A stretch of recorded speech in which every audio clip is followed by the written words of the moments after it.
When should you start revising for your GCSEs and A-levels if you want to get good grades? To answer this question, I need to remind you about the definition of revision.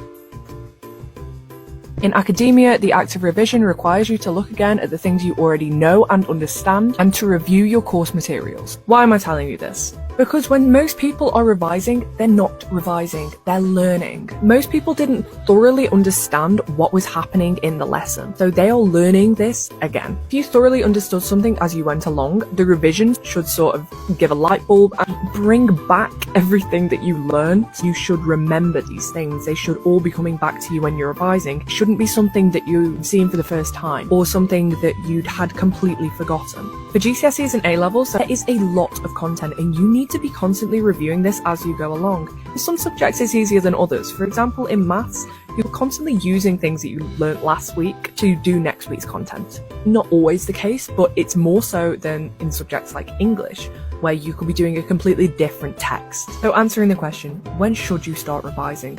It depends. You can put your hand in your heart, say you worked for all of your end of topic tests, treated them like real exams, made sure you've been reviewing the content as you go along, know the course inside out like the back of your hand. I would say to start revising in about February half term. However, if you have not been doing this, which to be honest most students don't, and I didn't for all of my GCSEs, you need to start revising as soon as possible, because it's not revising, you're learning, you need to be reviewing.